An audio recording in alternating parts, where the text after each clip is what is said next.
Bona tarda. Bona tarda. Benvinguts, senyors acadèmics i acadèmiques, i senyores i senyors. Anem a començar avui a la presentació del treball de torn, que avui el fa l'acadèmic numerari, el doctor Jaume Freixa i Genaris, que és de la secció setena, i que es titula Barcelona entre ciutat i metròpoli. Doctor Freixa, té la paraula. I a mi em permetrà... Gràcies. Moltes gràcies, president, excel·lentíssim doctor Isern. Bé, doncs, sense més preàmbuls, enceto aquesta mirada intensiva a la ciutat de Barcelona fent un recull de temes i qüestions urbanístiques que no són el meu camp de professió principal, però sí que ha estat un camp paral·lel a la meva vida acadèmica, perquè vaig compartir taller de projectes amb urbanisme i, de fet, en el taller hi fèiem exercicis de disseny urbà, de disseny de petits barris, que és, de fet, el que, diguem-ne, m'interessa més perquè és allà on es pot crear una certa quantitat d'espai urbà i es pot crear inclús una perspectiva i un paisatge urbà. Però el que farem avui serà una mirada intensiva, com dic, a la ciutat de Barcelona i a la seva situació actual i precedents històrics. Una mirada que començarà per esbrinar els límits fins on arriba Barcelona i la seva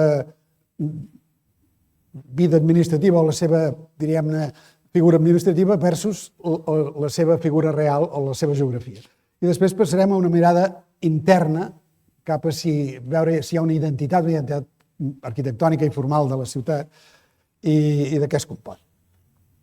La primera imatge és el precedent geològic de Barcelona i la importància de la roca de Montjuïc. Montjuïc és aquesta illa que en el terciari està flotant, està aïllada, però que de seguida actua com un espigó i genera l'acumulació de sediments que va crear el Pla de Barcelona.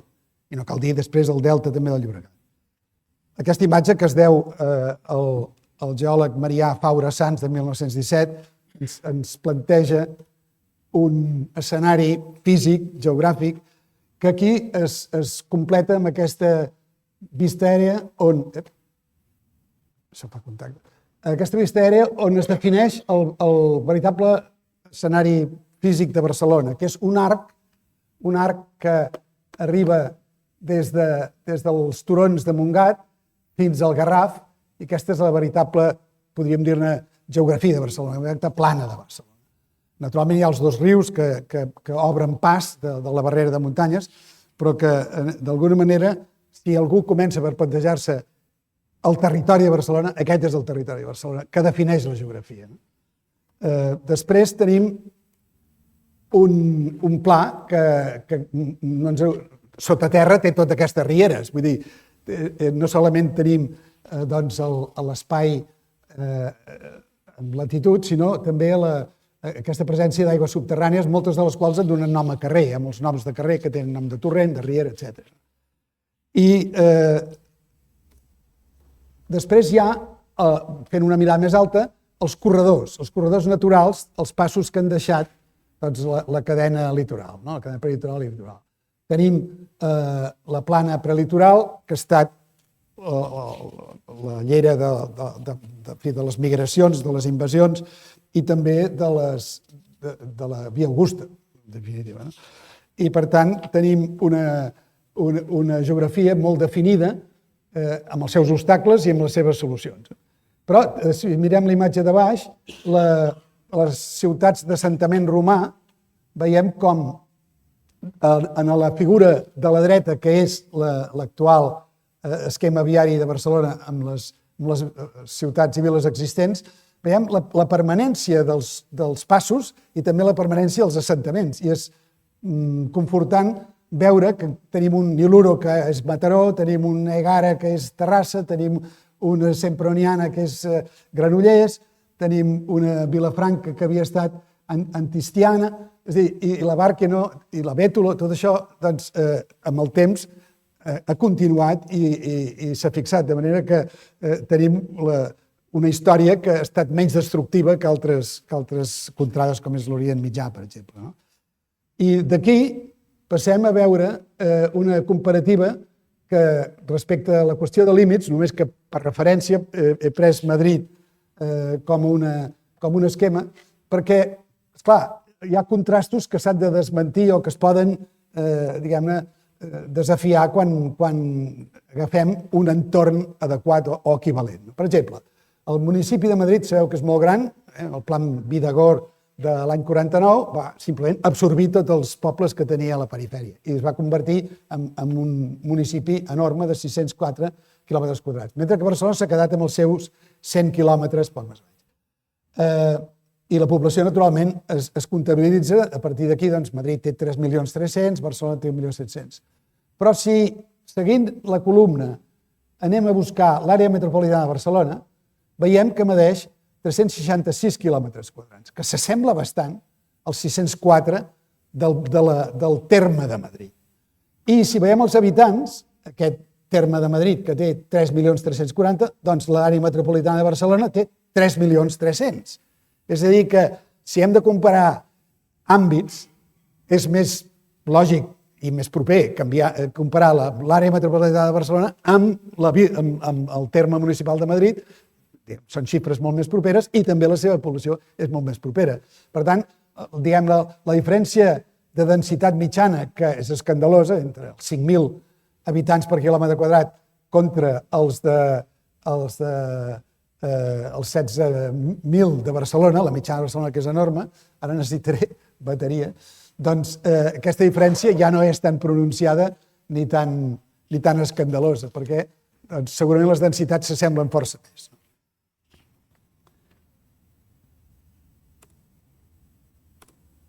I el que és interessant també és veure les províncies. Les províncies, curiosament, no solament tenen una forma triangular bastant semblant, sinó que la seva superfície també és molt semblant. Madrid fa 8.022 quilòmetres quadrats i Barcelona fa 7.726. Una vegada més, una coincidència bastant aproximada de figura i de superfície. I el que sí que és diferent és la ubicació. La taca vermella és el municipi de Madrid, la taca groga és la seva àrea d'influència, no és una delimitació administrativa, i a Barcelona, en canvi, veiem una disposició de 3 corones i un reste de província que no és afectat per la densitat de població. En vermell teniu el municipi, després hi ha l'àrea metropolitana, després la regió metropolitana, que no és una entitat administrativa, però sí és una entitat, diguéssim, de treball i jurídica, i que l'associació empresarial Foment insisteix que aquesta és la verdadera Barcelona dels 5 milions, no? En parlen constantment, doncs la tenim aquí amb els seus 164 municipis. En fi, una vegada més, les comparacions van revelant una diversitat molt gran de forma i de tipologia d'espai. Aquesta és la gran diferència. Madrid és un creixement amb taca d'oli tentacular i radial que no troba obstacles geogràfics, mentre que Barcelona és un creixement articulat, vagament reticular o lineal, segons com ho mirem, i que també té un pòsit d'història, que ja hem vist abans, no? De fundació romana i de més, molt diferent de l'expansió de Madrid. Aquí, una vegada més, tenim les respectives àrees d'influència. Aquesta punxa de baix coincideix amb una punxa de la província de Madrid que es fica dins de Toledo, però en general les informacions de Madrid revelen que tota la província la consideren àrea o regió metropolitana i que, a més, una part de l'àrea d'influència, algunes d'aquestes taques, estan dins de la província de Toledo, és a dir, que vessa dins de la província de Toledo. Són circumstàncies molt diferents, mentre que Barcelona està perfectament contingut a dins de la seva demarcació. I bé, dins de les corones de Barcelona tenim aquesta estadística antiquada que ens revela el canvi de repartiment entre les corones. Si la ciutat era a l'any 81 el 41% de la regió metropolitana, a l'any 2008 ja només era el 33%, una clara disminució de l'impacte, perquè els increments de població on havien tingut lloc és a la segona corona metropolitana, aquella altra corona que rodejava l'àrea metropolitana. Això és una expansió que té una correlació amb els llocs de treball, que també la segona corona, encara més que la població, és els llocs de treball que havien estat centrifugats cap a la segona corona. Això és un creixement típic de l'època finals del segle XX, que es fa a cavall de les autopistes, del transport privat, més que sabem que el públic no estava, diguem-ne, prou bé, i per tant era un creixement molt d'una època que es basava en l'ocupació de territori també a través de polígons industrials. No tinc una diapositiva, la vaig treure, però hi havia una de les imatges revelava, unes taques blaves, l'enorme impacte dels polígons industrials. Aquesta segona corona n'era plena i era allà on treballava la gent i allà on s'assentava la població més que a la ciutat. Però què passa? Que des d'aquest any 2008 han passat moltes coses. Una d'elles és que recentment hi ha hagut un increment migratori molt important que ha causat una altra, diguem-ne, modificació d'això. Ara el creixement es concentra en la primera corona, no la segona. I això és obvi perquè el creixement ha sigut en serveis, no en indústria, i perquè diguem-ne, la població que ha vingut no hi cap o no troba vivenda en la primera corona, que és la ciutat, i vull dir la ciutat estricta, on es troben els llocs de treball, i, en canvi, s'ha d'assentar en la primera corona, que és l'àrea metropolitana.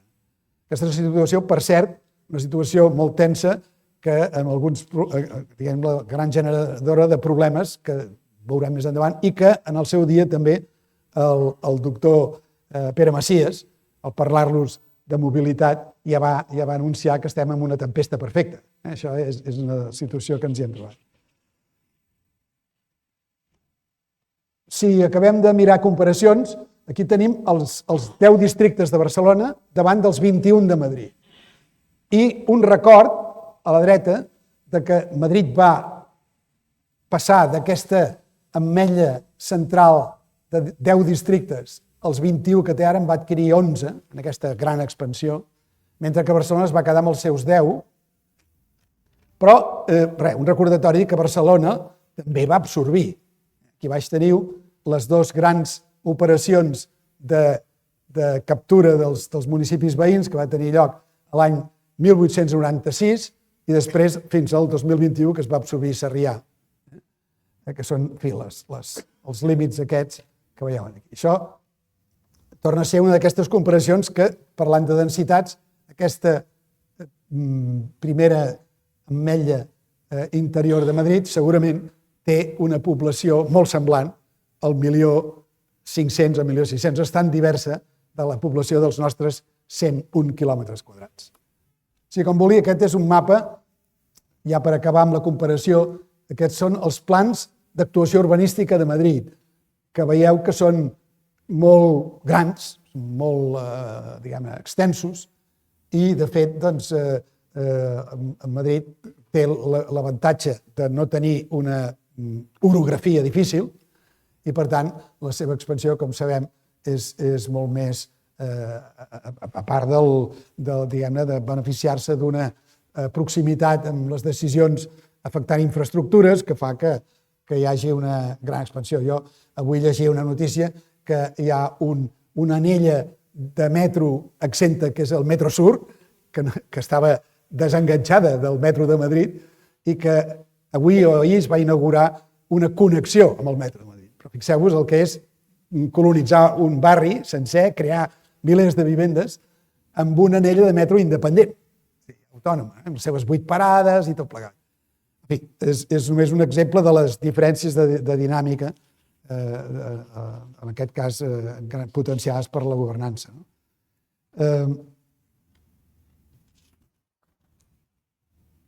Havia fet una comparació amb Milà, que és un municipi que medeix 181,1 quilòmetres quadrats, és a dir, quasi bé el doble de Barcelona, i que té un cens que m'ha sorprès de 1.360.000 habitants. Per tant, una densitat que és la meitat, encara una mica menys de la meitat de Barcelona. Això, Milà. Milà també es beneficia d'una plana contínua, absència de muntanyes. I aquesta imatge que veuen és una novícia, és una novetat, perquè és part del Pla Director d'Urbanisme Metropolità. Aquest pla encara no està aprovat. És el que substituirà el famós Pla General Metropolità del PGM, Pla General Metropolità de Barcelona, que és de l'any 76 i que ha tingut un miler d'esmenes i reformes interiors. Aquest pla no és un pla informatiu, però que l'he volgut citar per una qüestió que, diguem-ne, es presenta com a debat. Què és millor?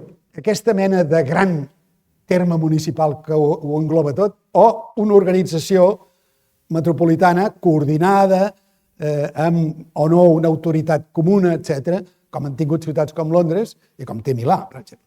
Doncs, a veure, hi ha un concepte que ho regula tot, que és el concepte de perifèria. Fer un municipi molt gran és posar-se la perifèria dins, però la perifèria es queda perifèria igual, perquè el que fa perifèria és els dèficits d'equipament, els dèficits de serveis, l'allunyament als centres de decisió, l'allunyament als centres d'activitat urbana metropolitana de tot ordre. Naturalment, això no se soluciona només ampliant el terme, se soluciona creant una bona mobilitat a base d'infraestructures i també dotant a tot arreu, a tots els llocs on hi ha suficients habitants, dels serveis de tot ordre, dels serveis, és igual, des d'abastiment d'aliments fins a serveis bancaris, tot el que fa vida urbana i fa ciutat. Jo recordo la frase del catedràtic Manuel Ribas Piera, que deia que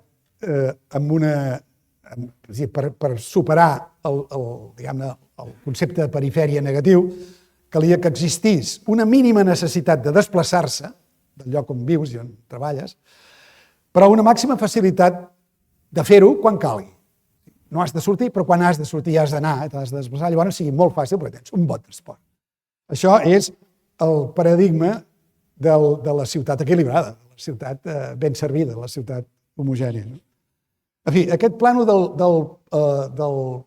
que en diuen PDUM, que és un lloc, és un nom horrible, però vol dir el Pla Director de l'Àrea Metropolitana de Barcelona, assenyala els punts de centralitat a 3 nivells.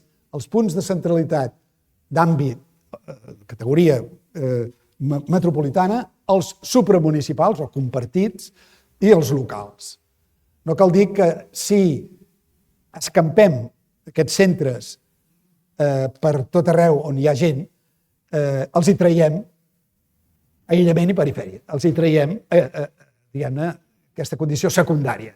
Els fem protagonistes, perquè tothom, un moment o altre, s'ha de desplaçar en aquell servei que s'ofereix equilibradament a tot arreu.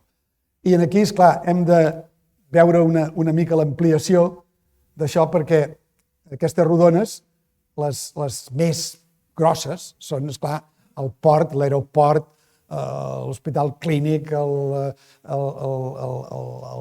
Museu Nacional de Montjuïc, en fi, esclar, són coses de molta envergadura. Després veiem els centres, els campus universitaris, per exemple, després veiem els centres que comparteixen molts municipis i que són supramunicipals, i finalment els ajuntaments locals, els equipaments locals, que poden ser també equipaments culturals o equipaments de tipus, diguem-ne, mèdic o de tot ordre. Aquest mapa, doncs, és el que és informació urbanística, però és el que fa prometre una planificació encertada de futur cap a el treball conjunt de tota l'àrea metropolitana de Barcelona. Una àrea metropolitana de Barcelona que amb aquest pla director, quan es va presentar al Col·legi d'Arquitectes, ja hi va haver qui el va impugnar. Ja va dir que el primer de tot ja no estem d'acord amb els límits, perquè no inclou el Vallès.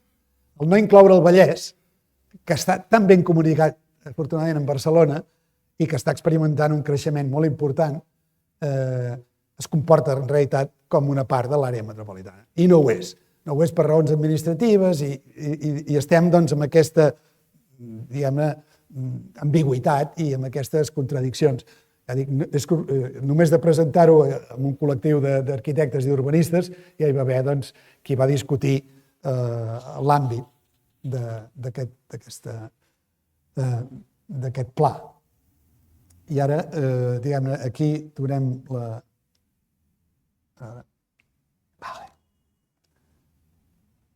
I passarem al...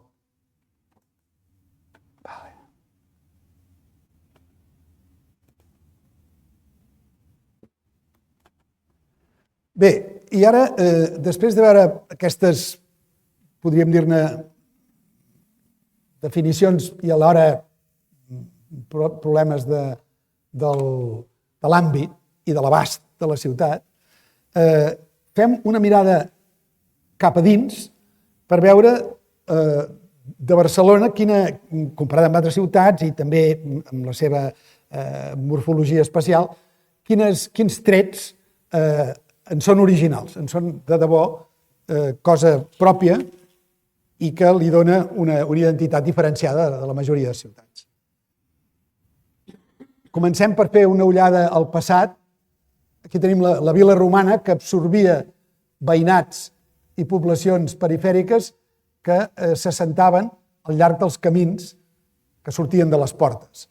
Si mirem la ciutat vella de Barcelona, amb una imatge molt mal veiem la persistència, les formes del que eren camins han passat a ser carrers. En els camins es va poblar, es va parcel·lar, es va construir i han esdevingut barris de la vila medieval. Tot això és un procés que va ser al llarg de l'edat mitjana. En aquesta vila medieval de Barcelona, que aquí apareix amb una informació molt detallada i especial, entre altres coses perquè hi apareix una via laietana amb les seves expropiacions i apareix, per exemple, la plaça Reial, que és una obra aprofitant el convent caputxí de Santa Madrona. Es va fer un projecte que va guanyar Francisco Daniel Molina l'any 1850, es va inaugurar aquesta plaça Reial, que és un buidat. La ciutat de Barcelona, a l'any 1821, tenia un terç de la seva superfície dedicada a casernes militars i convents. Era una ciutat ofegada.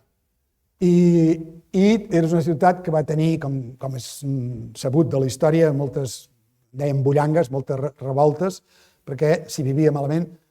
L'any 21 mateix hi va haver una epidèmia de còlera molt important. I bé, diguem-ne que d'aquesta ciutat molts convents, després de la desamortització, van ser aprofitats per fer-ne places i mercats. Entens, el mercat de Santa Caterina té nom de santa, perquè hi havia un convent de Santa Caterina. Per tant, aquesta és una història, diguem-ne, primitiva del que ha quedat en la ciutat vella. Dues imatges que us presento. A l'esquerra tenim el pla regulador, primer que es va fer a la vila de Milà, a la ciutat de Milà, de l'any 34, però és el sistema viari, només representa vies. Vies i, naturalment, algun eixamplament que són places. Es veu com si fos un garbuix, les interrupcions són alguns passos de parc.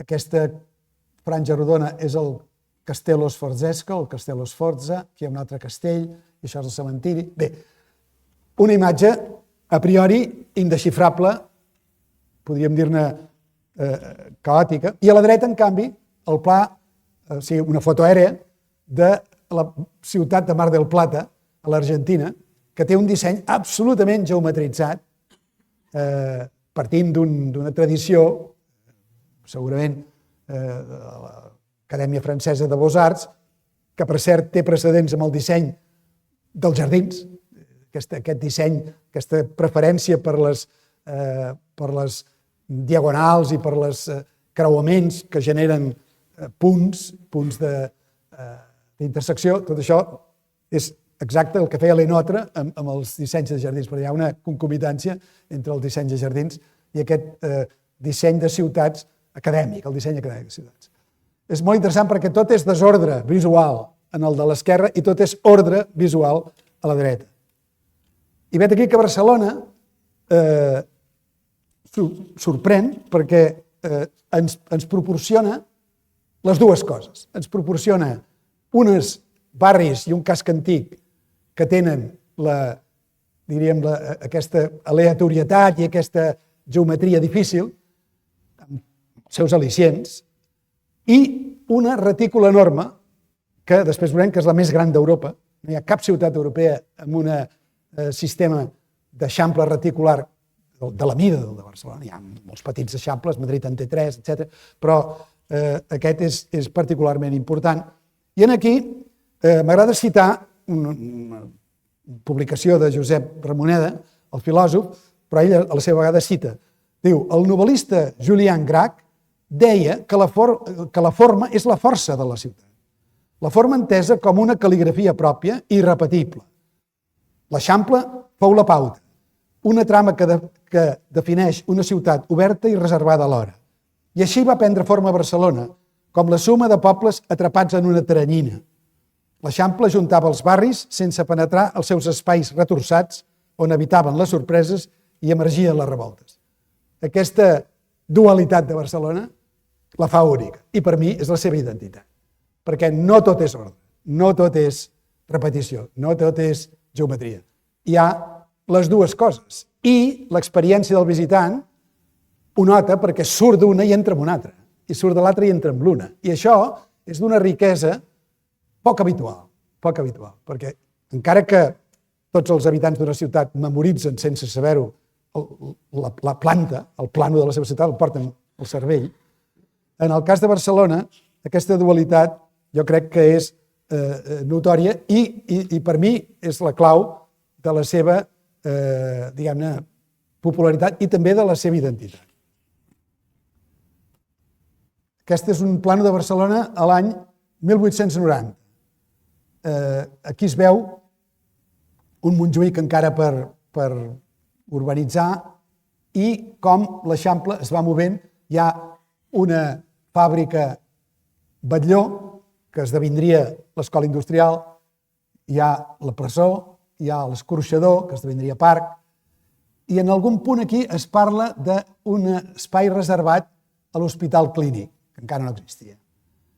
I bé, les primeres illes, i el barri de Gràcia, etc., i tots els barris. I aquí, una cosa molt important, és el límit municipal de les Corts que penetrava fins al Clínic.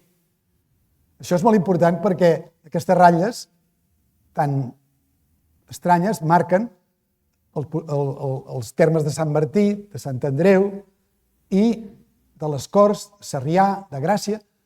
Gràcia ja havia estat incorporada en aquest mapa, almenys no li marca ratlla de separació, de terme, però sí que a partir s'incorporarien el 96.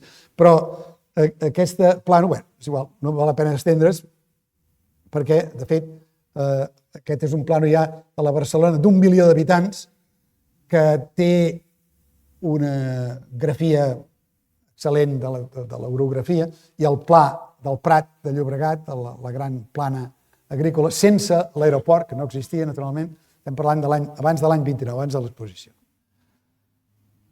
I, una vegada més, aquesta retícula implacable, però que de tant en tant s'altera per una diagonal. Aquesta figura, abstracta com és, d'alguna manera també és un logo de Barcelona. També l'imatge de Barcelona sabeu que és per tot arreu del món és la Sagrada Família. Però també aquesta retícula, pels més coneixedors, també val com a imatge i com a logo.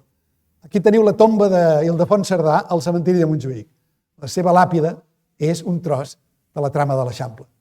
Molt apropiat, però al mateix temps molt potent com a logo. I aquest logo arriba al colmo de ser utilitzat per les tapisseries del transport públic, dels nostres autobusos, i també aquí el veiem a la dreta amb una porta d'un garatge, un garatge molt gran, que està decorada amb aquesta figura abstracta però potent que és la nostra trama de Barcelona. Aquesta dualitat d'ordre i desordre, o ordre i complexitat, fa pensar en el que havien definit els primers teòrics de l'art, sobretot els teòrics de l'Escola de Frankfurt, Ernst Gombrich, per exemple, i Rudolf Arnheim, que van fer molts assajos sobre la teoria de la percepció i el que fa apreciable una obra d'art. Això era importantíssim a partir de que va existir l'art abstracte. Vull dir, l'art abstracte va esbandir els criteris acadèmics per valorar una obra d'art. Llavors hi va haver tota aquesta recerca més sofisticada, basada en psicologia de la percepció i de més. Doncs aquests dos teòrics, per exemple, deien que el que fa una obra d'art és complexitat i ordre i complexitat. Equilibris o presència de les dues coses. Barcelona és com si fos una obra d'art perquè té complexitat i ordre i això doncs me la fa, jo crec, bastant curiosa, bastant interessant. Després tenim el Pla Cerdà, del qual s'ha de fer una petita digressió històrica per centrar-nos en el moment en què apareix tot plegat, que és un annus terribilis, el 1859. El 1859, el juny del 59, el govern d'O'Donnell, millor dit, una Reial Ordre, va aprovar i va imposar el Pla Cerdà per l'Eixample de Barcelona. Des del 55, que Cerdà havia fet aquest plano topogràfic fantàstic, detalladíssim, del Pla de Barcelona, se sabia que ell ja treballava amb un pla d'Eixample que s'havia interromput després dels canvis polítics, la fi del bienni progressista. Ell tenia molta connexió amb el govern progressista. Quan va venir el govern més conservador es va interrompre, però també al final l'administració, el primer ministre O'Donnell, va decidir aprovar-lo. I, mentrestant, l'Ajuntament de Barcelona, que estava molt inquiet perquè no li agradava i a les elits de Barcelona no els agradava aquest pla, doncs el mateix 15 d'abril d'aquest any, abans que s'aprovés el Pla Cerdà, va convocar un concurs. Va convocar un concurs que s'hi van presentar 14 projectes i va premiar la proposta de Rovira i Trias, que és aquesta que veieu aquí. Una proposta radial i una proposta que està en la línia del Ring de Viena, que per aquestes dates a Viena també havien enderrocat muralles i també havien fet una urbanització de tot l'espai de les muralles, que era un espai circular, el ring, que vol dir una anella, i podíem dir-ne que era una forma típica dels temps. Però, en el cas de Barcelona, també hi ha un factor molt important de la relativa timidesa d'aquest pla i dels que es van presentar. I és que, com que ja hem vist que els termes municipals entraven molt endins de la ciutat i Barcelona no tenia jurisdicció per imposar el seu pla, l'Ajuntament no era l'autoritat adequada i prou potent per imposar un pla d'urbanisme, i menys un pla d'extensió tan gran. Per tant, era el govern central qui tenia la potestat d'imposar a tots els municipis una solució urbanística que depassava les seves competències. Això és important perquè, esclar, és la governança, una vegada més, el dèficit de governança el que va fer que s'imposés una solució. En tot cas, el biògraf de Cerdà, Fabià Estapé, considerava que Cerdà havia tingut un cert protagonisme, havia conegut molt de prop unes revoltes socials importants que va haver en 1854 i coneixia les necessitats de la classe treballadora i, d'alguna manera, el considerava gairebé com un socialista utòpic.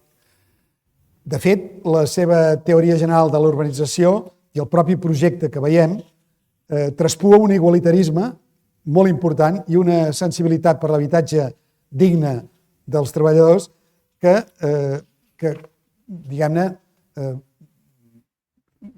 no diré que sobten, però vaja, que acompanyen molt bé l'èmfasi viari que com a enginyer de camins ell tenia. O sigui, aquest pla ell el feia sobretot amb molt èmfasi en la vialitat i en la mobilitat, no? Però també tenia, a l'hora de proposar coses, aquesta sensibilitat molt gran amb les tipologies d'habitatge.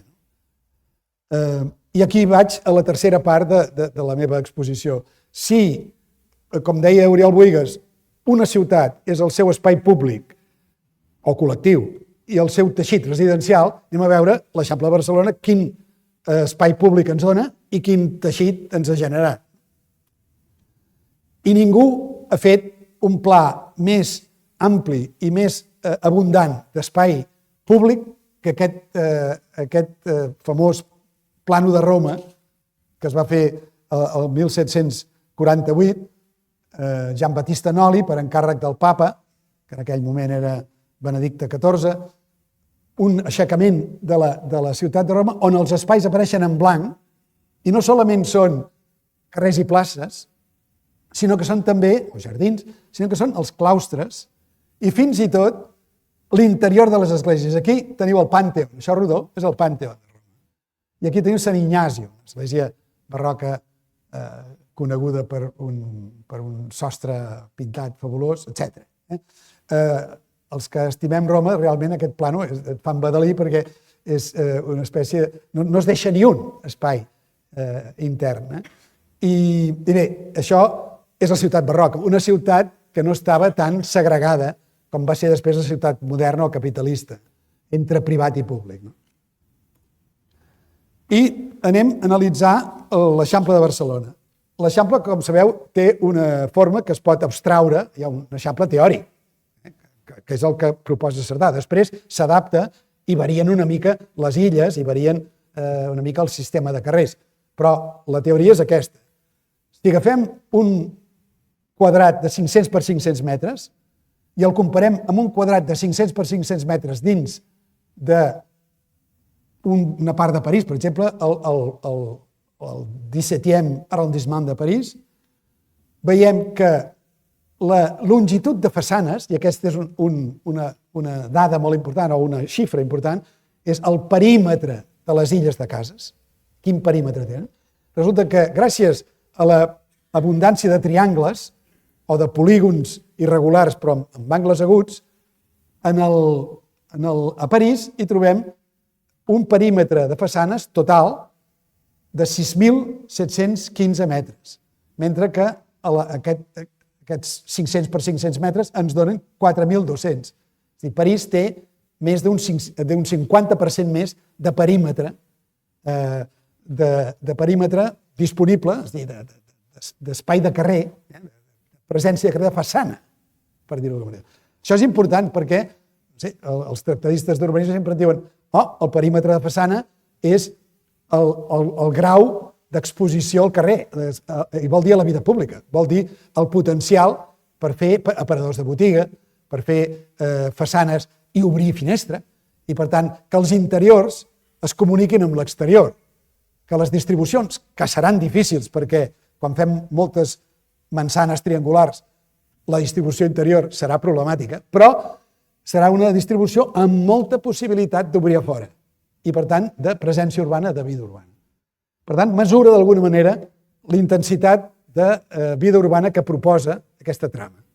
I en aquest sentit, l'Eixample ja veiem que és inferior a altres trames urbanes. També la jerarquia de carrers. Hem vist que a Barcelona, de moment li veiem un sol tipus de carrer, el carrer de 20 metres.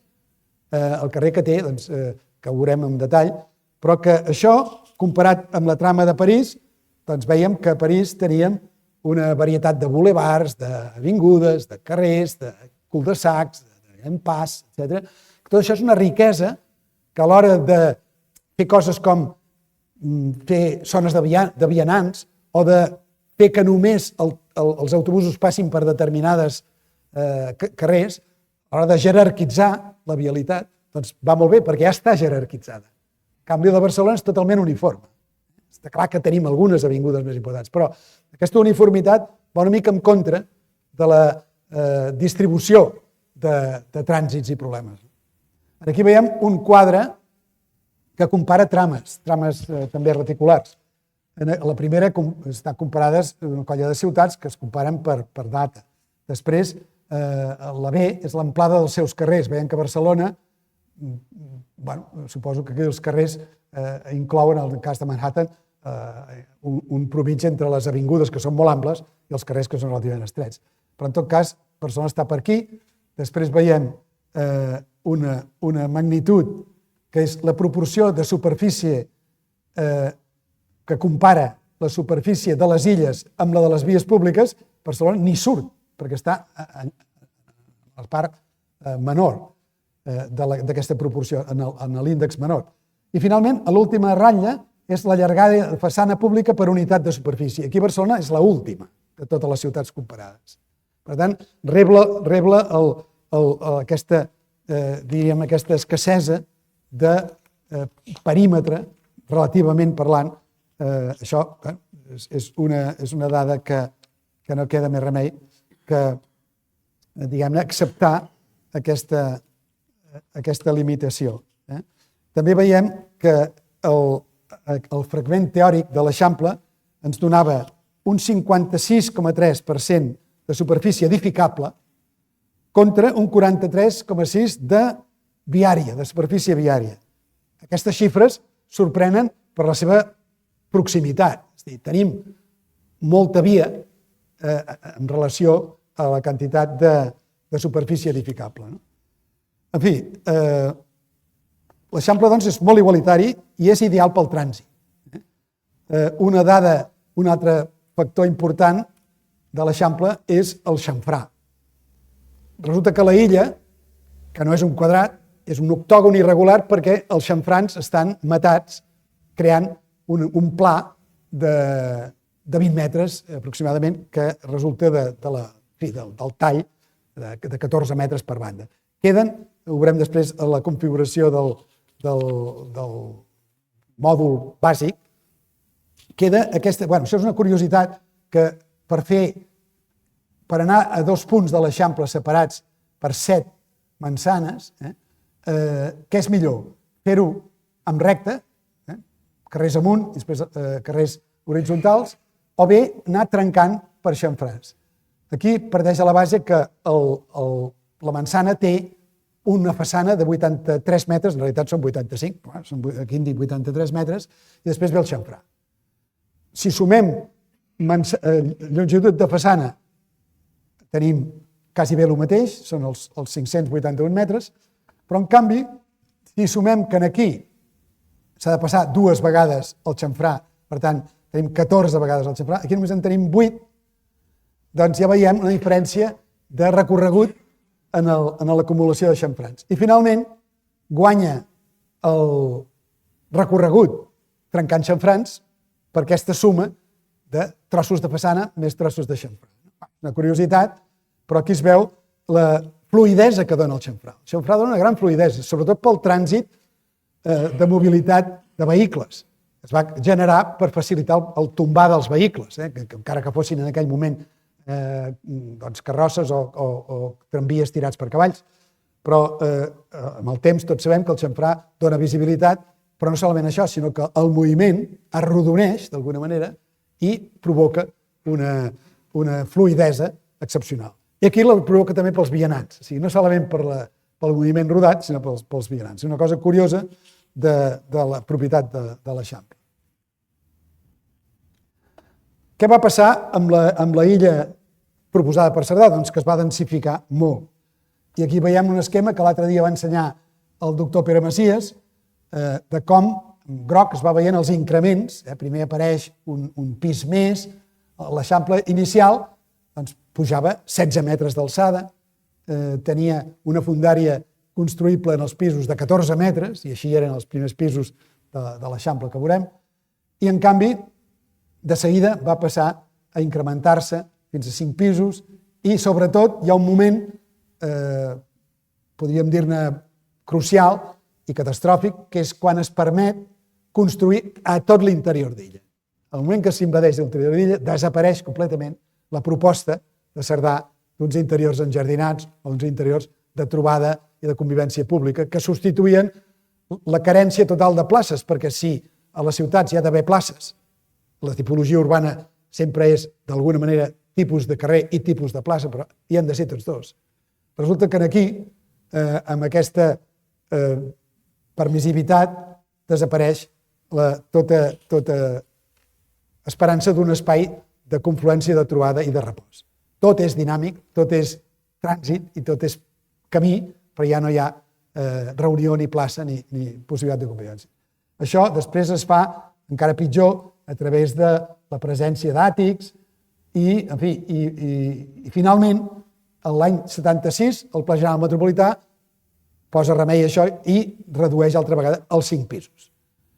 Però es manté l'ocupació de la illa.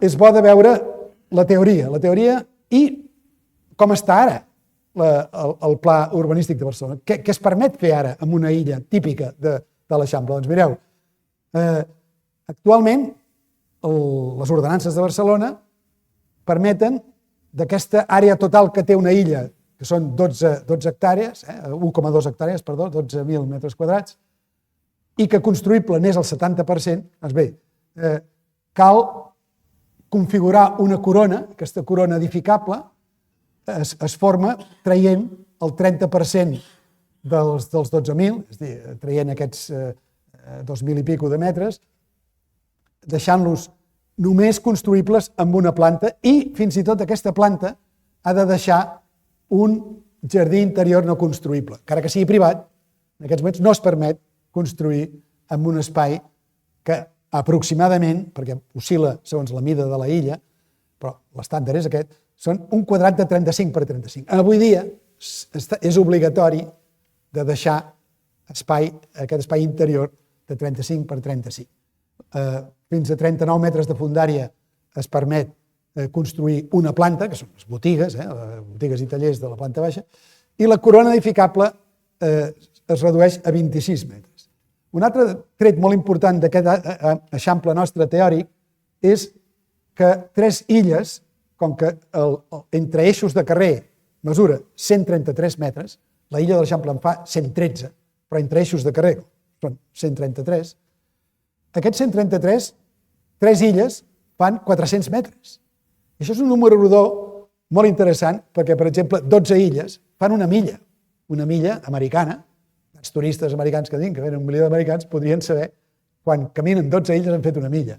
Però que també 30 serien 2 quilòmetres. No, perdó, m'equivoco, seria 30 serien 4 quilòmetres, seria 1 hora de camí.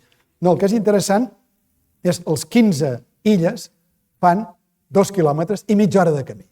És curiós que el nostre eixample es comporta com un petit estadi que permet mesurar les distàncies i els temps.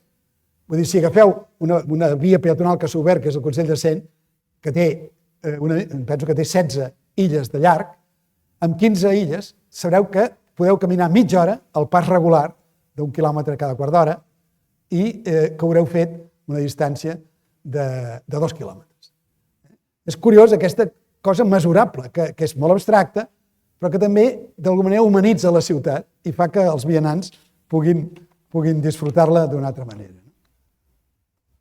Això és una mica l'esquema que, segons els estudiosos de la teoria general de l'urbanització, volia Cerdà, que són un equipament, que és la taca cada 5x5, 25 o 6x5, 30 illes, hi havia d'haver un equipament al servei de les illes. I aquesta diguem-ne, figura teòrica la comparem amb la figura real de l'esquerra de l'Eixample, on en verd apareixen les zones verdes, escassíssimes, i en vermell les que l'urbanisme senyala com a possibles futures zones verdes, que són interior d'illes, com veieu. En fi, la taca verda la reconeixeu, és l'escorxador, l'antiga presó, i aquí tenim el clínic i l'escola industrial. Bé, aquestes limitacions de la illa i la seva carència de jardins va fer que quan hi ha hagut oportunitat de fer trossos de Barcelona, de fer una mica de disseny urbà, s'hagin fet recentment, amb motiu dels Jocs Olímpics primer, doncs unes experiències d'illa oberta i de jardí interior. En primer terme us ensenyo les 3 illes que va ser una promoció privada de la immobiliària colonial que els va fer l'arquitecte Carles Ferrater. Totes elles tenen uns jardins que són públics durant el dia, a la nit es tanquen, i una corona edificada que en aquest cas veiem que és un bloc prim perquè no supera els 12 metres de fondària, seguint el que és un habitatge modern, un habitatge amb ventilació creuada. Les vivendes tenen ventilació creuada. I això, i a més a més, una construcció moderna, d'estructura amb esquelet. També veiem la Vila Olímpica, allà, que amb més detall la tenim aquí a l'esquerra. La Vila Olímpica va partir de 3 illes, va mancomunar conjunts de 3 illes i després va fer passar els carrers per sota dels blocs de vivenda, etc., amb un disseny que va fer l'oficina de Martorell Buigas-Mequi, el pla de volumetria. Després això ho van dissenyar una vintena d'arquitectes.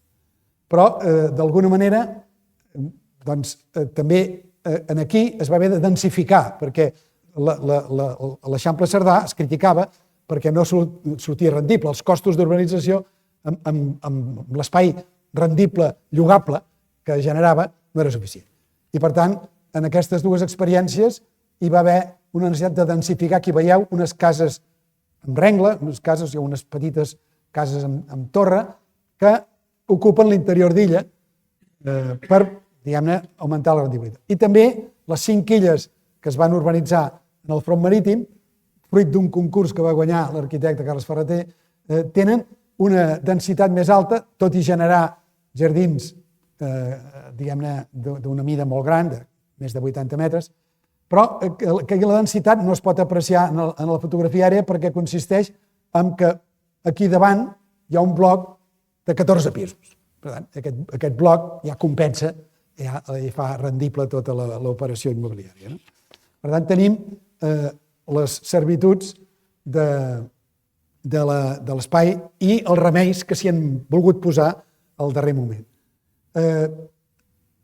De fet, ara passarem a fer una mirada al teixit residencial o al teixit edificat que ha generat el Pla Cerdà. Si abans hem parlat de l'espai que ha generat, ara mirem què hi ha dins de les illes.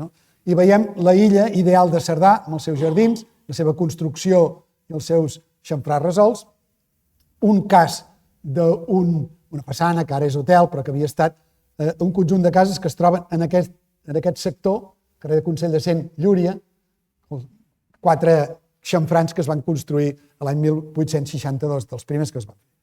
Bé, aquí veiem amb colors, els colors blaus són el que no és habitatge i amb colors càlids és el que és habitatge. I la intensitat de color és el nombre de pisos per replà.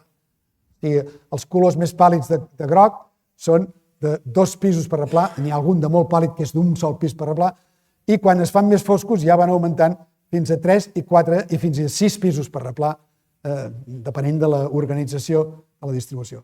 En blau reconeixem l'Església de la Concepció, el Gran Mercat de la Concepció, el Conservatori Municipal, una escola, aquest xamfrà que havia estat unes oficines, que ara és un hotel, etc. Aquí una altra escola. En fi, una varietat molt gran d'usos i una utilització, entre altres coses, amb un passatge, que és el passatge Méndez Vigo, que veieu aquí, on s'hi troben una colla de cases unifamiliars o palaus bastant importants. És una situació perfectament típica de la capacitat i varietat.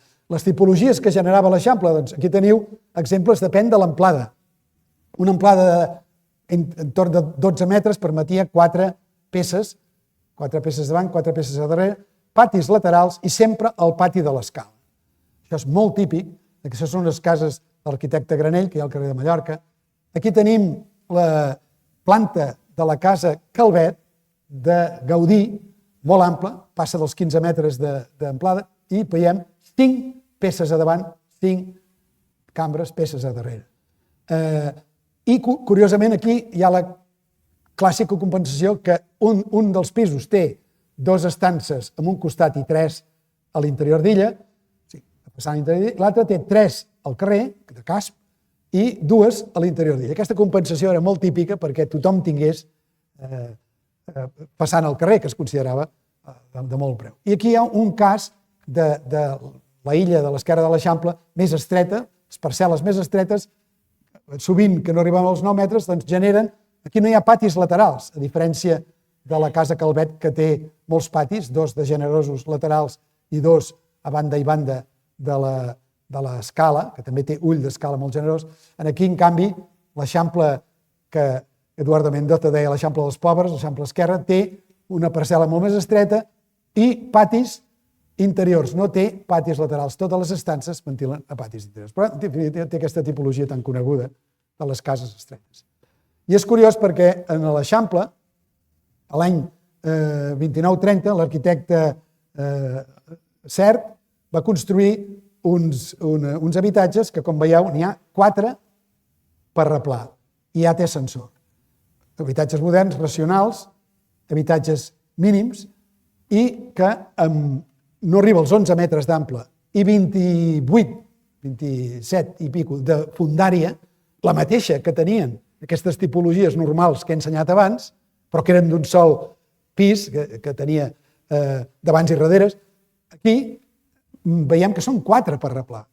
En algun moment de la dècada dels anys 20, l'any 26, es va aprovar que es poguessin fer 4 vivendes per replà. I aquí tenim un gran daltabaix, perquè si totes les vivendes de Barcelona, tal com eren fondes i estretes, però tenien ventilació creuada i exposició solar, degut a l'angle que té Barcelona, que és un angle de quasi 45 graus, 44,2, doncs el sol entrava pràcticament a totes les façanes.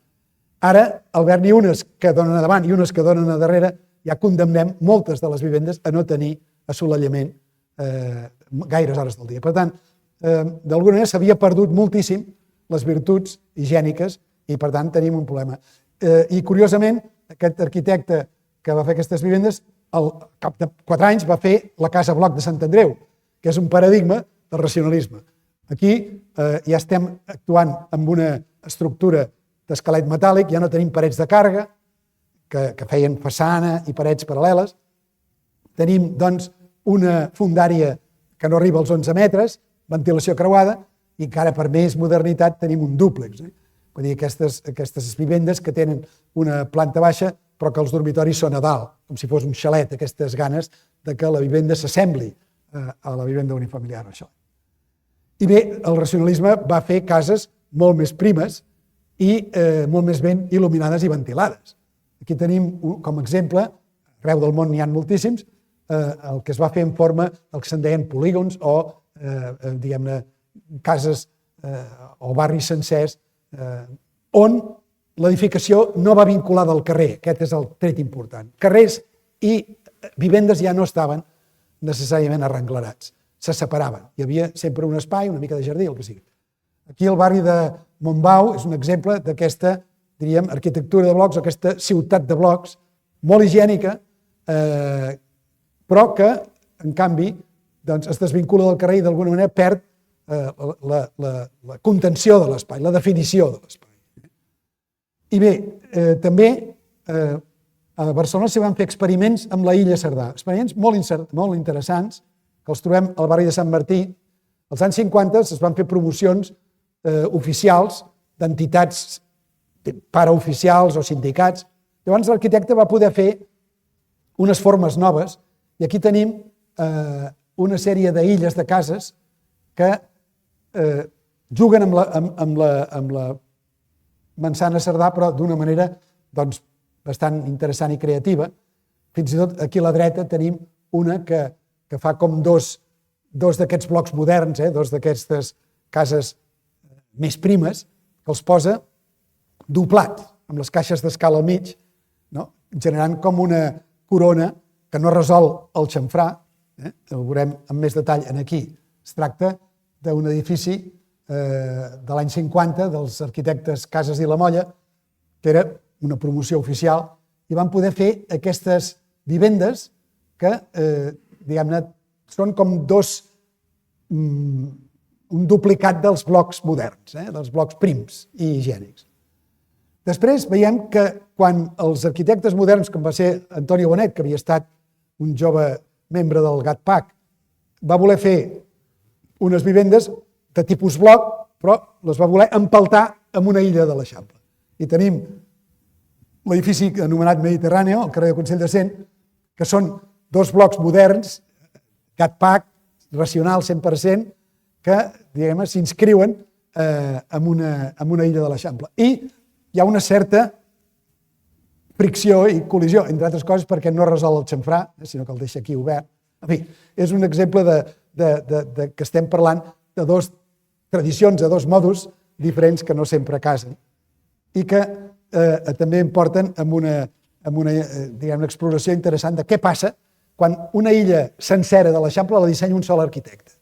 I la dissenya, a més, per una entitat privada que naturalment aprofita fins a l'últim metre disponible per construir. I tenim aquesta illa del carrer Guipúscoa amb Bac de Roda, que és veïna d'aquelles illes tan interessants, experimentals, dels anys 50 i primers 60, al costat mateix, i aquesta illa té unes xifres que d'alguna manera fan força respecte. Es va construir l'any 72 i té una distribució amb fondària de 28 metres i un sistema perfectament regular. De fet, són 4 per replà, naturalment, excepte el xamfràs, que té 6 per replà, aprofitant la geometria. En total, té 602 habitatges, tots ells de 4 dormitoris, amb una distribució que tenim aquí a l'esquerra, que és aquesta, força racional, força reeixida, amb un pati de ventilació generós. Estem parlant d'una mancança d'estàndards, fins i tot d'una certa categoria, i és fàcil d'imaginar que amb una ocupació no plena, però sí creïble, arribaríem a tenir en aquesta illa 1.800 persones. Si s'haguessin construït gaires illes com aquesta, tot Barcelona cabria a l'Eixample. Amb l'Eixample, que és un dels 10 districtes, hi cabria tota la ciutat. Això us dona idea de la capacitat que té el Pla Cerdà, diguéssim, quan jo crec que de forma malaurada es permet aquestes densitats tan grans. En fi, era obligatori fer aquesta exploració de què passa quan una illa sencera la dissenyem, i la dissenyem amb el màxim d'aprofitament possible. N'hi ha una altra, encara pitjor, que és molt popular, és la illa Clip, que està prop de l'avinguda de Gaudí. El nom de Clip li ve dels noms, del nom de Còrsega, Padilla, els carrers que el rodegen. Còrsega, Padilla i Indústria. En fi, són 8 pisos. Això va dissenyar un arquitecte que tenia molta fama en el seu moment, que va ser Raimon Duran Reynals, un arquitecte que feia coses clàssiques i coses racionals, i aquí va fer l'any 47 un projecte amb 8 plantes totalment neoclàssic, com veieu, sense que a l'interior de l'illa, que tenia un passatge, el passatge Clip, que tenia unes naus que s'aprofitaven per planta baixa. En fi, una densitat fabulosa. I amb això arribo a la situació, podríem dir-ne, de l'actual epíleg, que és les illes i superilles que estan sent objecte de discussió i de reflexió. El concepte de superilla és del GATPAC, és del Pla Macià. El Pla Macià, Corbusier i l'equip del GATPAC van veure que això que us ensenyava, cada 3 illes fan 400 metres i pel trànsit es podia fer una trama de més velocitat cada 400 metres. Llavors van fer aquesta graella que veieu aquí, 400 metres. Aquest és el Pla Macià, que és de l'any 32, com sabeu. De fet, no es va implementar mai aquesta jerarquia de fer cada 3 vials un de més ample, no es va arribar a fer, però sí que pel Poble Nou s'ha mantingut bastant, i per la Vila Olímpica sí, es va mantenir aquest ritme de cada 3 carrers, considerant un de més transitable. I, per tant, la primera superilla que es va intentar al Poble Nou va fer això, va agafar els 3 carrers i els 2 que quedaven a dins els va pacificar. Va ser el primer experiment. Aquí veieu el sistema de Barcelona que inclou les illes interiors que s'han pogut rescatar, els espais verds de l'escola industrial, de l'escorxador, etc., el futurible, i una il·lusió de gran espai verd al Clot i a la Sagrera, i el futur del 22 arroba i tot aquest districte de Sant Martí, que ara sí es fa amb illes obertes i amb molta presència de verd. Amb la prolongació de la Diagonal, doncs tot això ha estat més facilitat i possible. Aquí veiem un plànol de les àrees no exactament de jardins, però sí d'espai públic i jardí, i la seva influència. I veiem una zona molt important de l'Eixample Central que no disposa de proximitat en cap zona verda. Aquesta zona és crítica i, de fet, aquí s'hi dona els greuges amb estàndards que no complim. 15 metres quadrats per persona de zona verda és el que recomana l'OMS, l'Organització Mundial de la Salut. En aquesta esquerra de l'Eixample, a l'esquerra pròpiament dita, no arribem ni a 1 metre quadrat per habitant. És un cas molt extrem, no? Bé, doncs aquí veiem la quarantena d'illes que s'han aconseguit rescatar i convertir en illes interiors. Hi ha una reflexió a fer, perquè les illes interiors són molt benvingudes, molt necessàries, molt utilitzades, però no equivalen a places públiques. La plaça pública a l'Eixample només es aconsegueix doncs no construint una part de la illa, sinó no tenim, perquè les illes estan massa segregades, no tenen carrers que les alimentin, no tenen baixos, plantes baixes que nodreixin d'activitat la illa interior. Són massa interiors, massa segregades, massa, diguéssim, tancades. I bé, doncs tenim això, el repertori d'una quarantena d'illes, hi ha plans per rescatar-los, de moment no veig que se n'estiguin rescatant, i tenim aquí a la dreta el projecte d'eixos verds, que s'ha realitzat. Aquests eixos verds, que com sabeu, són sobretot el carrer de Consell de Cent i una part del carrer de Borrell, una part del carrer de Rocafort, una part del carrer de Girona. Hi havia un programa que no ensenyaré de fer moltes més vies verdes, però, evidentment, la viananització d'un carrer que afecta moltíssim la mobilitat i en aquests moments tenim uns increments de mobilitat. El que passa que, com ens va ensenyar Pere Macias en la lliçó que va donar aquí, ara fa poc temps a la seva lliçó d'ingrés, doncs hi ha una evaporació del trànsit que té lloc mitjançant una cosa molt rebutjada, però que és la congestió. Creant congestió s'acaba evaporant una part. I això està passant i passarà, perquè els increments de trànsit que ha provocat la peatonalització de Consell de Cent al carrer de València i d'Aragó i a la Gran Via hi són, però no són uns increments que equivalguin al que passava pel carrer de Consell de Cent, que era una via de quatre vies de pas molt transitada, amb una afectació mediambiental, de pol·lució i de tot ordre molt greu. Per tant, tenim aquest pal·liatiu de l'escassesa i de la dificultat de generar illes, perquè és molt car. Les illes són 3 vegades més cares que el que ha costat fer aquesta via peatonal. És a dir, rescatar una illa, perquè és privada, obliga a unes indemnitzacions molt grans. En fi, em remeto, doncs, a la conclusió del doctor Pere Macias respecte a la necessària regulació del trànsit en el sentit de la disminució paulatina. Estem en aquests moments en un moment crític, com deia ell, de tempesta perfecta, perquè no podem disminuir el trànsit degut a l'increment poblacional que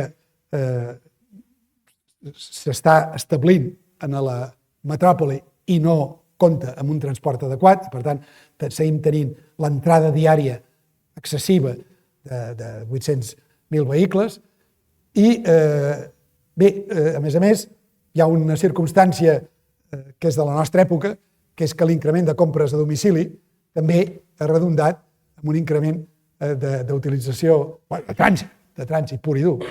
Tot això són elements que hem de pair, que la ciutat d'alguna manera haurà de superar uns i altres, i en definitiva, de cara al futur, només podem posar l'esperança en la millora de la governança de la nostra àrea metropolitana, que en aquests moments no té una direcció, té moltes entitats coordinadores. Tenim una entitat metropolitana del transport, una entitat metropolitana de les aigües, un planejament metropolità que controla l'urbanisme i l'edificabilitat conjunta.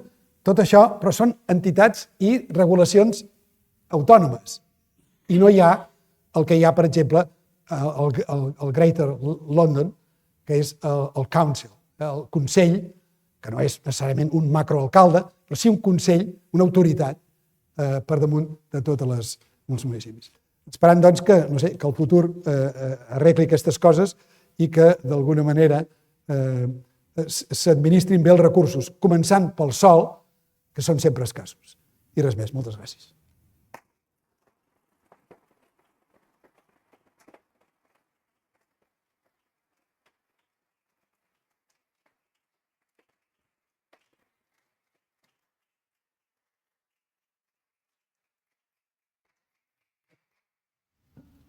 Gràcies per aquesta magnífica conferència. I ara hi ha temps per fer preguntes.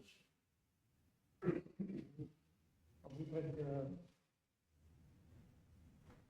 que s'ha fet a Ciutat Vella d'enrunar tota una illa, entre cometes, i generar una plaça, fer-ho a l'esquerra de l'Eixample és absolutament utòpic?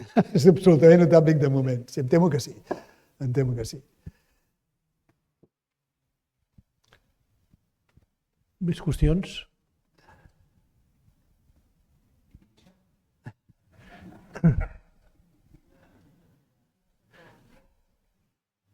Sí. A mi hi ha una qüestió, si em permet, hi ha una qüestió que sempre em preocupa, que és una qüestió de les dimensions. És a dir, les necessitats depenen de la quantitat de població i això depèn de la superfície. En canvi, l'alimentació, per dir-ho així, depèn de la perifèria, que és per on entren. Clar, quan una ciutat creix, la població augmenta al quadrat de les dimensions, però la comunicació a l'exterior només és lineal en la dimensió. I això es veu, per exemple, en biologia, que els animals monocel·lulars no arriben com a màxim a la mida d'un parameci i si volem tenir un elefant necessitem moltes cèl·lules. En algun moment s'ha parlat de la ciutat, diguem-ne, metropolitana, m'ha d'entendre, o una ciutat com més distribuïda, així és una mica com multicel·lular. Això com està, aquesta qüestió? Bé, tenim un futur que ha de ser conscient del canvi climàtic i de les prioritats ecològiques. El transport públic és la clau de tot, per això se'n parla tant, perquè és a partir del transport que imaginem pels corredors físics que ja hem vist que ja estan consolidats, però han de ser paral·lels a les autopistes, per alguna manera, transformació de les mateixes autopistes, diríem, és un projecte de futur per aquest increment de mobilitat necessària pel canvi de mida, el canvi d'aquest augment de cèl·lules. Però vaja, tot fa pensar que el futur immediat es juga en l'àrea, en la primera corona. És a dir, és allà on estan anant a parar la major part de l'increment de població i és allà on hi ha els dèficits més grans. I, per cert, és en la primera corona, lamentablement, que també tenim ja algunes errades històriques de tipus densitats excessives. El barri més dens d'Europa, el quilòmetre quadrat, no el barri, però sí, el quilòmetre quadrat més dens d'Europa, està a l'Hospitalet. Hi ha un barri, que és la Florida, que té 56.000 habitants, un barri, un quilòmetre quadrat. El barri és el barri, però dins d'això, que està a cavall d'aquest barri potser de Collblanc, un quilòmetre quadrat té 56.000 habitants, és el més dens d'Europa. Per tant, ja tenim una primera corona molt poblada. En fi, jo crec que efectivament s'han d'incrementar els mitjans de transport públic i aquest increment de superfície, que és al quadrat, mentre que l'increment de vies és sempre un increment lineal, no queda més remei que planificar-lo de tal manera que la línia nova o vella que transporta s'aprofiti bé i es pobli la línia, que és el que passava amb els ferrocarrils. Les poblacions s'arrenglaraven al llarg de la línia. Vull dir que una bona planificació corregirà la dispersió que va provocar l'automòbil, que era a tots azimuts, a totes direccions, la mobilitat era universal. En el futur serà d'un poblament al llarg de les vies. I en aquest sentit és l'únic remei que té l'organisme per alhora, diríem, augmentar de talla i arribar a tot arreu. Nodrir la talla. S'ha ensenyat una diapositiva on hi havia aquella proposta de Le Corbusier de tirar a terra tota la ciutat vella, sí. Oi? I crear grans blocs. Per què no es va fer? És a dir, no seria una bona idea? De fet, hi havia la Lletana i la millor de la catedral ja anava cap a aquesta direcció. No? Sí. Ara ens fa gràcia, no? Però vull dir-te que el Raval és molt poc sa, no? És un problema, el Raval, no? Sí, bé, el GATPAC va fer una proposta, sense seguir el mestre Corbusier, que buidava els interiors d'illa. Curiosament, els membres del GATPAC van mantenir la xarxa de carrers i sanejaven per allà on segurament és més tronat tot plegat, que és per als interiors d'illa. I proposaven una remodelació que es va publicar a la revista del GATPAC l'any 35, un pla de sanejament. Corbusier volia conservar coses com a illes, no? Les esglésies gòtiques i Sant Pau del Camp i tot això, però sí fer tàbula rasa i racionalitzar la ciutat creant un centre portuari molt semblant al que va fer també a Rio per Buenos Aires, va fer també un pla d'aquests que feia uns grans gratacels de primera línia. És una idea que els seus deixebles no van seguir i que sé de primera mà que no hi estaven d'acord, perquè vaig treballar amb Cert i sé que Cert això no li agrada. La prova és que ells quan van fer un pla de debò ho van fer buidant els interiors i mantenint els carrers, més del que s'ha fet després, perquè, com hem vist, a l'Eixample, el pla aquest que es va fer als anys 80, que es deia del Liceu al Seminari, que és una reforma que s'està posant a terme. Va crear la plaça dels Àngels, i ha creat tots aquests buidats i demés. Això es va fer doncs, creant espai públic per enderroc, enderrocant i buidant. Per això tenim la plaça dels Àngels i per això tenim totes les placetes que hi ha ara en el sector de la Casa Caritat i el CCCB, tot això eren buidats que van ser d'aquest pla. Els arquitectes Coderch i Cirici i companyia. L'error és una error històrica, no? De mantenir la Naturalment, és la memòria. Les ciutats no volen perdre la seva memòria. El que passa que la ciutat vella ha tingut després d'una època d'això, d'intervencions dels anys 80 bastant positives, que van introduir llum i assolellament i qualitat i van crear la Rambla del Raval, gràcies a les expropiacions i les afectacions d'obrir el carrer de Montaner fins a Mar. Tot allò estava afectat i va permetre obrir la Rambla del Raval, que és magnífica. Una Rambla que, a més, sembla que hagi estat tota la vida i és dels anys 80. Per tant, això va ser molt possible. Però què ha passat? Que les migracions recents han tornat a fer una mica gueto, o gueto del tot, el nostre casc antic. I amb la guetoïtzació ve irregularitats, sobredensificació, sobreocupació dels pisos, en fi, la problemàtica que no us haig de revelar i que esperem que no empitjori. Esperem que es mantingui, perquè en el Raval i en l'Eixample encara hi ha coses molt positives. Per exemple, escoles excel·lents i serveis, ara es farà un nou CAP, etc. Vull dir, que sé que la ciutat lluita perquè no degeneri massa el nostre casc antic. Alguna altra pregunta? Sí.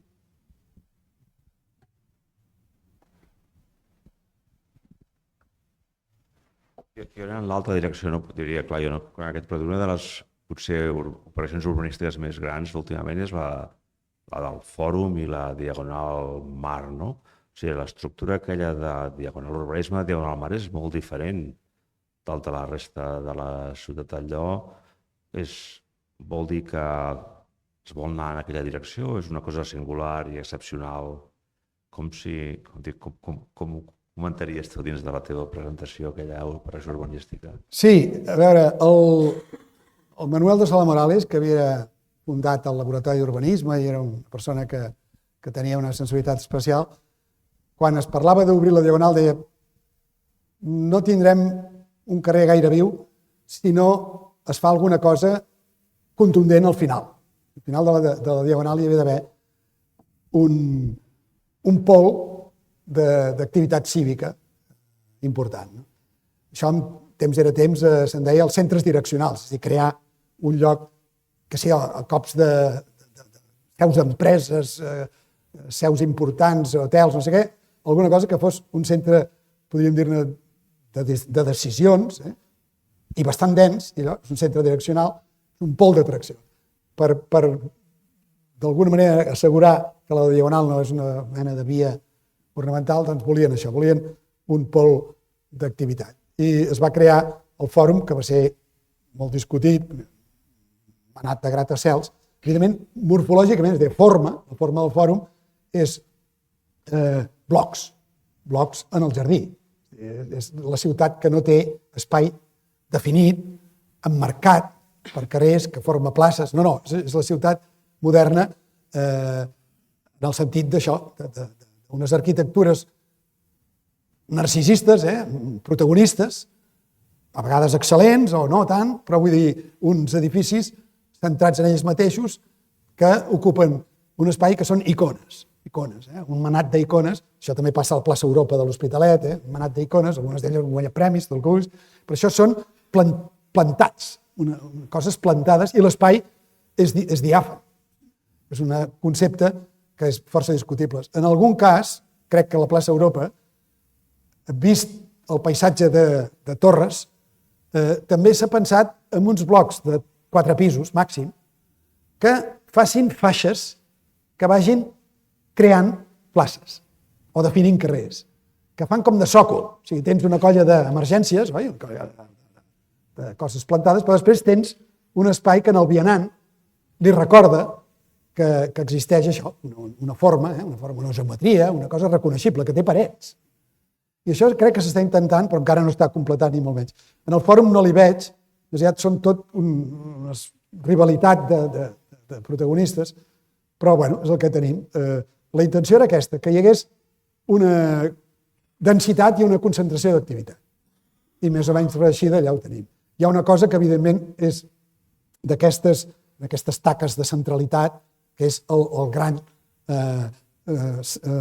pavelló de congressos. El Palau de Congressos més important de Barcelona està allà al Fòrum. Per tant, hi ha un equipament de primer ordre, i en fi, també hi ha camions comercials. És una ciutat estàndard i banal, com tantes altres ciutats fetes d'un grapat de gratacels. M'ha semblat excepcional la seva presentació, però veig que sempre s'obliden d'una àrea de Barcelona que per mi és magnífica i està subutilitzada, que és la muntanya de Montjuïc. És a dir, tenim un espai verd allà que vostè va des del Teatre Grec fins al Menac i tota aquella muntanya i no hi ha mai ningú. Hi ha una quantitat de racons que la gent pot passejar. Llavors, què fem? Tenim un pulmó verd a Barcelona que és infrautilitzat. Llavors, jo crec que aquí el que s'hauria de fer, no sé, potser ficant no més escales mecàniques o més transport públic, però vostè va allà un diumenge i hi ha 4 persones passejant i hi ha aquells raconets. Vull dir, tenim un pulmó verd que és que si comparem Barcelona, pensa Nova York està molt pitjor, però tenen el Central Park i el diumenge no hi cap més gent. I aquí no hi ha mai ningú. Llavors, no sé si aquestes àrees que mai se'n parla es podrien promocionar més, perquè realment és que puges escaletes, vas a un cantó, i és que és fantàstic, i sempre hi ha, majoritàriament són turistes, però gent de Barcelona que utilitzin la muntanya de Montjuïc com a pulmó verd, no ho veig. No sé si haurien de promocionar-ho o com ho veu vostè, Sí, sí. perquè això existeix.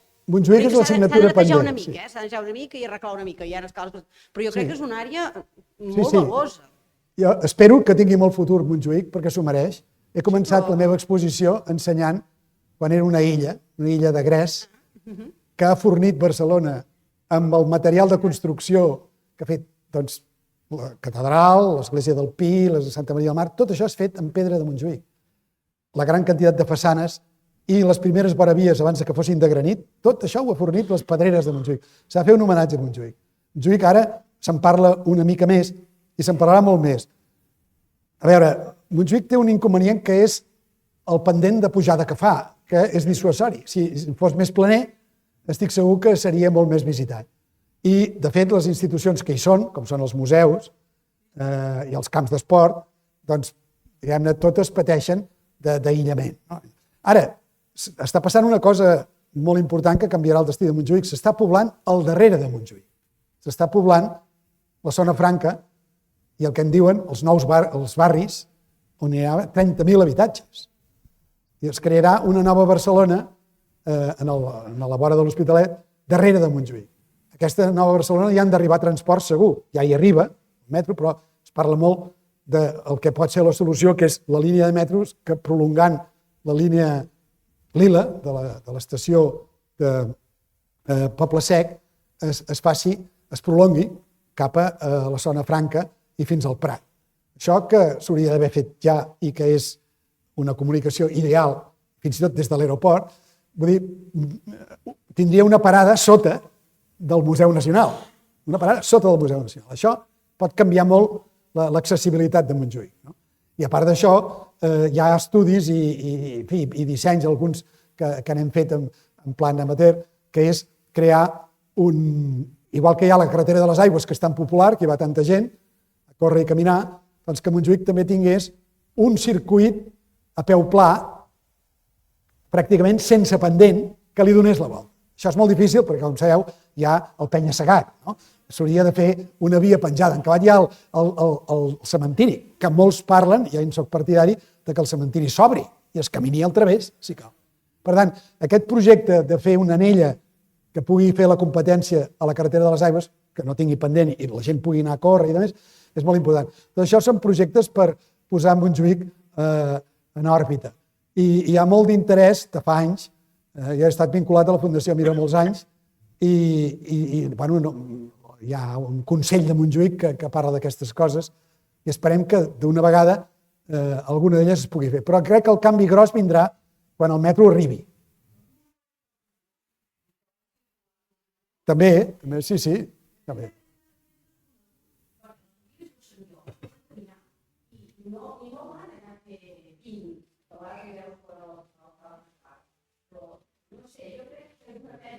Sí, ho és. Sí.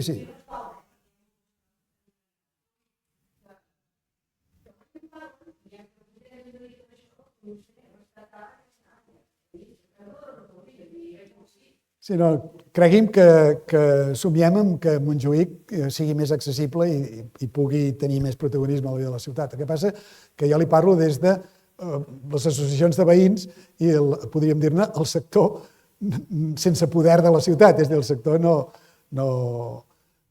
administratiu. Però vaja, sé que en l'Ajuntament, i en els anteriors també hi era, hi ha unes ganes que Montjuïc s'aprofiti més.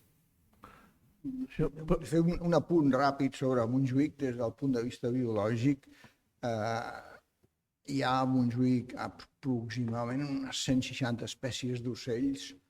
Una quarantena són migradores de llarg recorregut, transmediterrànies, i de manera que Montjuïc és un punt clau, un punt estratègic d'aturada per abastiment d'aquests ocells grans migradors. I els meus amics, jo no soc ornitòleg, però tinc amics ornitòlegs, estan molt preocupats pel que es faci a Montjuïc des d'aquest punt de vista. seria catastròfic que es perdés aquesta estació de revestiment d'ocells migradors i aquesta grandíssima diversitat. És sorprenent la diversitat d'ocells que hi ha a Montjuïc.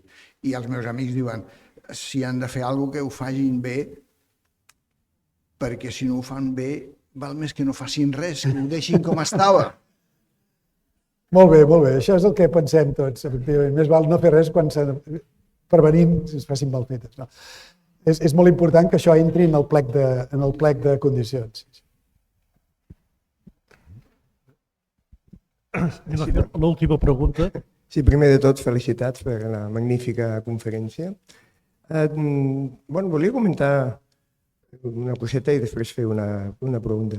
La coseta és que l'acadèmia, a través, diguéssim, el que és l'edifici de l'Observatori de Fabra, en certa manera fa un homenatge a la muntanya de Montjuïc, perquè la façana de l'observatori, no tot l'observatori, però sí la façana, està feta amb pedra de Montjuïc. I per tant jo recordo quan es van fer ara aquesta última remodelació, restauració, es va tenir que anar amb molta cura per com es netejava la pedra perquè no fer-la malbé. Primer es va intentar fer amb uns raspalls i no es podia i finalment es va tenir que fer amb una mica de sorra, diguéssim, pistoles de sorra. Però vull dir que ha estat sempre present a l'acadèmia, diguéssim, el que seria la pedra de Montjuïc. I la pregunta és que quasi volia demanar una opinió personal seva sobre les superilles. És que em dóna la sensació que les superilles aquestes últimes que s'han fet no deixen indiferent a ningú. La gent o les adora o les odia, fins al punt que la darrera, si no recordo malament, la darrera campanya de les municipals havia partits polítics que proposaven fa un pas enrere, o sigui, no només no fer noves superilles, sinó eliminar les que tenim. A mi personalment m'agraden. Llavors, el que volia saber és si des del punt de vista urbanístic s'hauria de convertir tota la ciutat en superilles aquestes, tot l'eixample, vull dir, o més val deixar les coses com estan o treure-les. Sí, em sembla que no he ensenyat el pla que hi havia, el pla teòric de creació d'eixos verds, perquè ja dic, eren molt més ambiciosos, hi havia altres carrers com Provença, etc., que també eren candidats a ser eixos verds. De moment s'ha fet aquest, que té aquests problemes legals i d'acceptació i de més. Jo crec, aquí parlo com a veí, com a veí que visc pràcticament al carrer de sobre, del Consell de Cent. Per nosaltres ha estat un guany de qualitat de vida molt gran. Per tant, els veïns, diguem-ne, ho fruïm, i no solament els veïns, ara mateix aquests dies de grans afluències, el carrer Consell de Cent juga un paper molt important.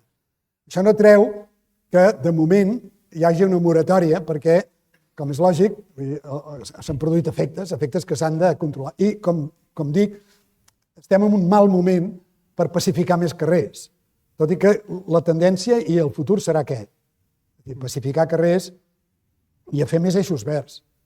Però hem de tenir menys trànsit.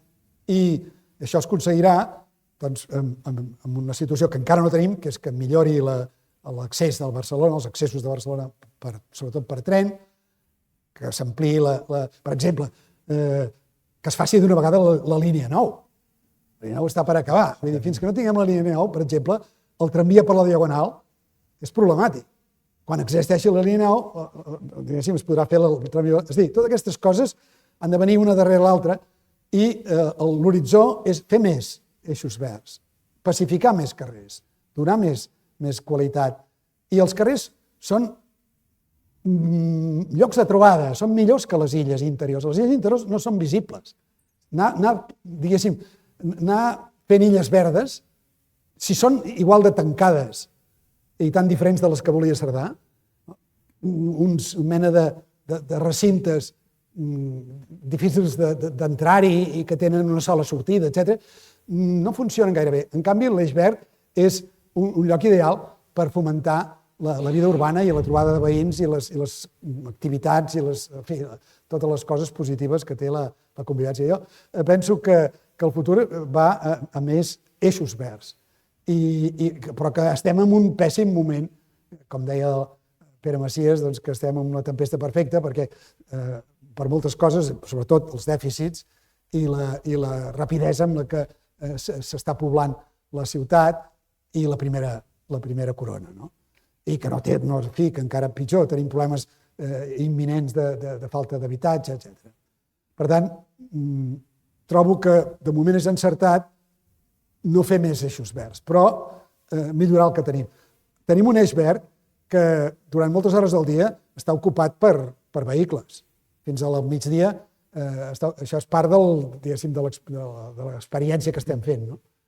Jo arribo a pensar que potser futurs eixos podrien ser a hores. O sigui, ja que hi ha tants cotxes al Consell de Cent fins a les 2, doncs potser per futurs eixos ja comencem per pacificar-los de les 2 endavant.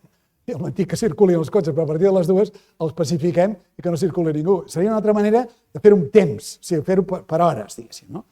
En fi, coses de futur com són també altres ecològiques, com és aprofitar molt millor els terrats plans que tenim per tot Barcelona, que moltes ciutats no tenen terrats plans, nosaltres sí que els tenim, i podríem tenir moltes coses en aquests terrats, des de plantacions fins a fotovoltaic, i moltes d'aquestes coses que estan per venir i espero que vinguin. Molt bé, moltes gràcies. Anem a tancar aquí la sessió. Felicitacions per aquesta magnífica conferència, que crec que tothom ha disfrutat molt. Gràcies. Gràcies a vostè. Gràcies.